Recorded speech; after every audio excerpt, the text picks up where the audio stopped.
Reuters Institute baru saja mengumumkan Digital News Report tahun 2026 edisi ke-15 pada pertengahan Juni lalu. Laporan tersebut dibuat berdasarkan hasil survei melalui situs YouGov dengan hampir 100.000 responden di 48 negara.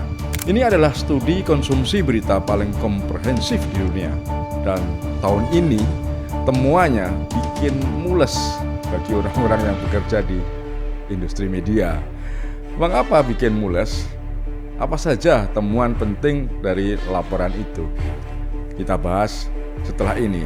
Tapi jangan lupa klik tombol subscribe dulu.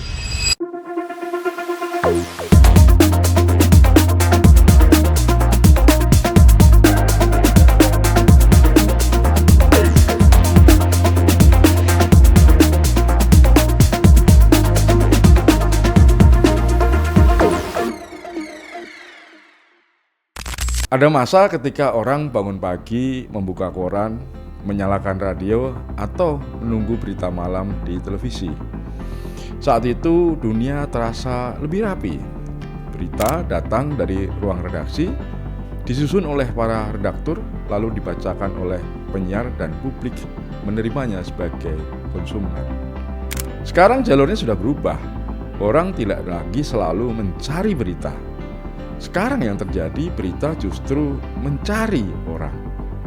Berita bisa muncul di sela-sela video lucu, potongan siniar atau podcast, unggahan teman, thread politik di platform X, komentar selebritas, atau ringkasan chatbot AI yang terdengar meyakinkan meskipun kadang sumbernya entah dari mana. Itulah cerita besar dari laporan Digital News Report 2026 yang diterbitkan oleh Reuters Institute. Laporan ini bukan sekedar mengatakan bahwa media sosial sekarang makin kuat. Cerita sebenarnya justru tidak nyaman, yakni kepercayaan publik terhadap berita ternyata makin menurun. Jalur konsumsi berita pindah ke platform pihak ketiga, video makin dominan, kreator makin berpengaruh, dan AI mulai masuk sebagai perantara baru antara publik dan jurnalistik. Temuan paling menohok dalam laporan itu adalah soal kepercayaan. Menurut Reuters Institute, secara global, hanya 37% responden yang mengatakan bahwa mereka percaya pada sebagian besar berita pada sebagian besar waktu. Angka tersebut tercatat paling rendah sejak Reuters mulai mengukur kepercayaan pada berita sejak 2015. Penurunannya tidak merata, tapi cukup luas untuk membuat redaksi manapun seharusnya berhenti sebentar dan merenungkan diri. Di Filipina misalnya, kepercayaan turun 10 poin. Di Irlandia turun 9 poin. Di Thailand, Peru, dan Polandia turun 8 poin. Di Amerika angkanya makin muram. Hanya 25% responden yang mengatakan mereka percaya pada berita. Ini artinya turun 5 poin dari tahun lalu. Di kalangan warga Amerika haluan kanan, angkanya hanya 15%. Nah, sekarang yang menarik, bagaimana dengan Indonesia? Rupanya menurut laporan Reuters Institute itu, kepercayaan terhadap berita di Indonesia turun dari 36% tahun lalu menjadi 32% tahun ini. Artinya anjlok 4 poin, dan itu di bawah rata-rata global yang 37%. Artinya Indonesia bukan cuma ikut tren global. Kita turun lebih cepat dari start yang sudah lebih rendah. Tapi ada nuansa penting yang hilang kalau kita cuma baca angka besarnya, yaitu kepercayaan kepada mayoritas merek individual justru tidak turun. Fakta ini menunjukkan bahwa audiens lebih khawatir pada lingkungan informasi secara umum ketimbang pada outlet berita tertentu. Yang menarik, publik tidak selalu kehilangan minat pada nilai dasar jurnalisme. Mereka masih menganggap independensi, imparsialitas dan akurasi tetap penting. Jadi ini bukan cerita bahwa orang sudah tidak butuh media dan jurnalisme. Mereka masih butuh tentu saja. Mereka hanya makin tidak yakin apakah yang mereka terima hari ini benar-benar berita berdasarkan jurnalistik, propaganda, hiburan, aktivisme, iklan yang tersamar, atau semua itu dicampur lalu diberi musik dramatis agar laku di lini masa. Laporan Reuters juga menunjukkan perubahan besar dalam pintu masuk berita. Untuk pertama kalinya secara global, media sosial dan jaringan video menjadi sumber berita yang lebih banyak diakses dibanding situs atau aplikasi media dan televisi. Angkanya memang tipis, tapi maknanya besar. 54% responden memakai media sosial dan platform video untuk mengakses berita, dibanding 52% untuk televisi dan 51% untuk situs atau aplikasi media. Angka ini bukan sekedar menunjukkan perpindahan kanal. Ini artinya adalah terjadi perpindahan kuasa distribusi. Dulu media mengundang publik masuk ke rumahnya. Sekarang media justru ikut antre di rumah platform, berharap algoritma berbaik hati pada mereka. Perubahan ini juga bukan hanya urusan anak muda. Memang kelompok usia 18 sampai 24 tahun paling jauh yang bergeser. Lebih dari separuh dari mereka menjadikan media sosial, jaringan video, dan AI sebagai sumber berita utama. Laporan ini menunjukkan pola serupa terjadi lintas usia. Televisi dan situs berita tidak hanya kehilangan anak muda, mereka kehilangan kebiasaan lama masyarakat secara lebih luas. Bahkan generasi yang lebih tua pun mulai terbiasa menerima berita dari ekosistem platform media sosial, meskipun kecepatannya jauh berbeda. Video menjadi bagian penting dari perubahan itu. Sebanyak 77% responden global mengonsumsi video berita online setiap minggu. Di semua pasar yang disurvei, mayoritas responden kini menonton video berita online. Nah, kabar buruknya bagi perusahaan media, pertumbuhan ini tidak terutama terjadi di situs dan aplikasi mereka sendiri. Orang menonton berita di YouTube, Instagram, TikTok, dan Facebook. Artinya apa? Artinya audiens memang menonton berita, tetapi belum tentu menonton berita di tempat yang membuat media punya hubungan langsung dengan mereka.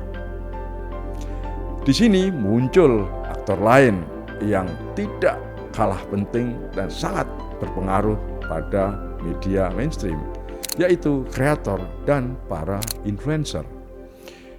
Mereka ini tidak selalu menggantikan media arus utama, tetapi mereka makin sering menjadi pendamping, pintu masuk atau penerjemah berita. Bagi audiens, kreator terasa lebih mudah dipahami, lebih dekat, lebih menghibur, dan lebih relevan dengan kehidupan mereka sehari-hari.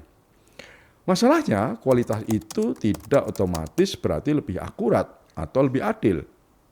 Kreator bisa membantu publik memahami isu memang, tapi juga bisa menyederhanakan secara berlebihan, membawa bias pribadi, atau mengubah peristiwa publik menjadi pertunjukan pribadi. Media lama dianggap kaku, sementara para kreator konten terlalu cair.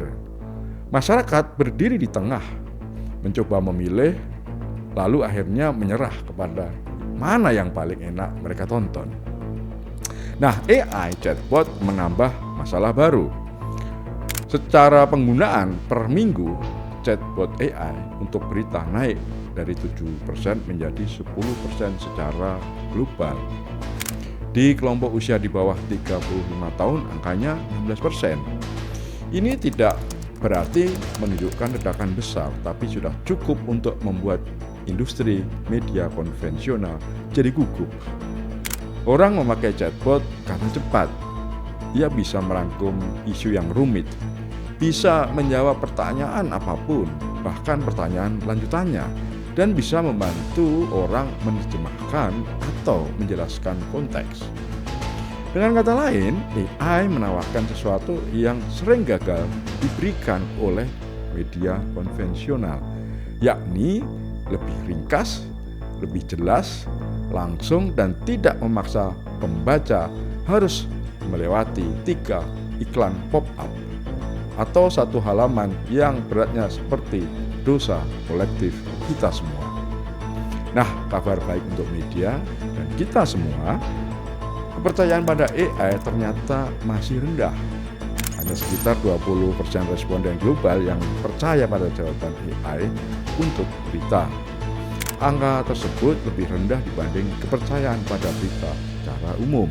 Jadi sebetulnya kita bisa melihat bahwa publik memakai AI bukan karena sangat percaya, melainkan hanya alasan praktis semata. Ini paradoks baru dalam pola konsumsi berita.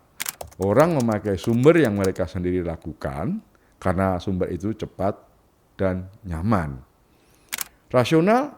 Tidak selalu. Umum? Sangat. Nah, laporan ini juga mencatat gejala lain yang tidak kalah penting, yakni penghindaran berita atau news avoidance. Angkanya naik ternyata menjadi 42%. Banyak orang merasa berita di zaman sekarang ini terlalu melelahkan.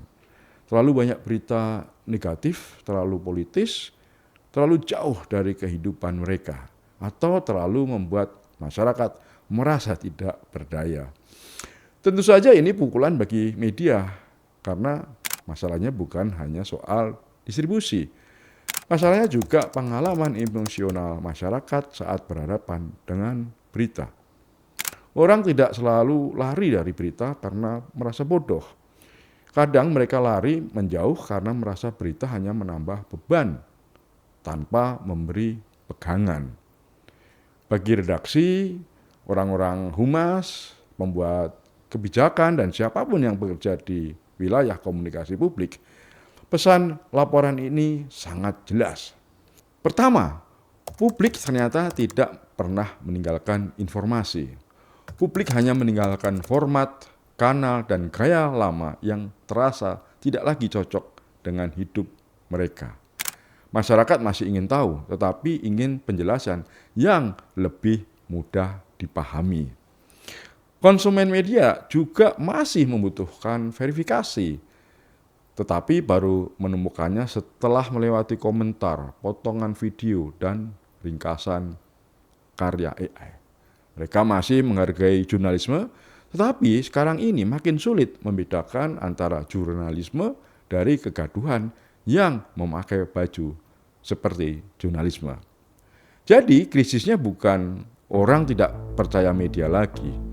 Krisisnya adalah hubungan antara media dan masyarakat makin dimediasi oleh pihak lain, yaitu platform, kreator, algoritma, dan AI. Media masih memproduksi banyak informasi penting, tetapi makin sering kehilangan kendali atas bagaimana informasi itu ditemukan, dipotong, diringkas, ditafsirkan, dan dipercaya. Kesimpulan laporan ini mungkin sederhana. Jurnalisme belum mati, tapi kebiasaan lama untuk menemukan, membaca, dan mempercayai jurnalisme sedang runtuh pelan-pelan. Bukan dengan ledakan besar, bukan dengan satu momen dramatis, melainkan lewat kebiasaan kecil setiap hari. Kebiasaan itu antara lain membuka TikTok sebelum membuka situs berita, menonton YouTube sebelum menonton TV konvensional, bertanya ke AI sebelum membaca laporan lengkap, dan mempercayai potongan yang rasanya masuk akal sebelum memeriksa sumber asalnya. Begitulah teman-teman tantangan media hari ini. Media bukan hanya dituntut membuat berita yang benar. Tantangannya adalah membuat berita yang benar bisa ditemukan, bisa dipahami, relevan, manusiawi, dan tetap punya integritas. ketika harus hidup di tengah platform yang tidak dibangun untuk kepentingan jurnalisme. Tapi